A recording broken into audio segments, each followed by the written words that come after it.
This is the snail model. That's sort of the informal name for it because it looks like a snail, and also because the work is it's slow, long, sometimes messy work. Violence causes trauma, and unhealed trauma causes more violence. Even shorter is hurt people hurt people.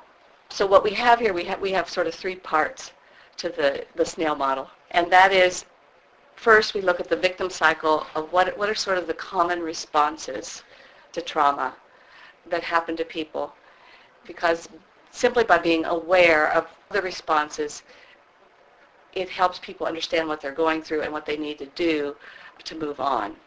Part of what it does, it normalizes these responses so that people aren't crazy. It's like, no, I'm not crazy that I'm really angry or that I want revenge or that I'm withdrawing or whatever. It helps people understand that just because you're experiencing this doesn't mean you've got post-traumatic stress disorder immediately. These are common responses to trauma. But unfortunately, most cultures, many cultures, we don't talk or deal with trauma in very healthy ways. And so what happens is oftentimes people get stuck with a lot of unhealed and undealt with trauma, which gets either acted out against themselves or against others. And so that's where we have what we call the cycles of violence, which end up spinning on. So if I keep hurting myself, or if I hurt you, I've become the aggressor, and I've just created more victims who are hurting, and if they're not aware of what's going on, we could just keep this cycle spinning forever.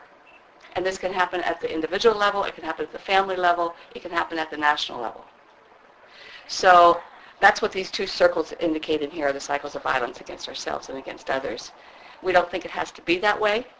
We think there are other options, there are other tools and tactics, skills that people can use to heal that trauma and to transform the conflicts or whatever caused this trauma in the first place, and at the same time build resilience, making individuals and societies stronger for the next time they find themselves in a situation of conflict, violence, or trauma. Three key parts that make this up. The first is the victim cycle, which is this inner cycle right here. The victim cycle simply says that the traumatic event happens.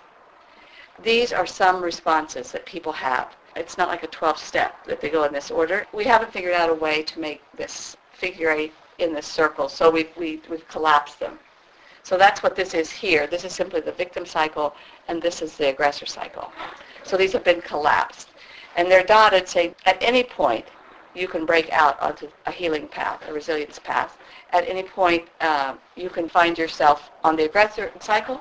You could be back in on the victim. You can go back and forth. And if we're all really honest, we have been in both of them. You know, even if we haven't maybe physically hurt somebody or injured anybody, we all have the other.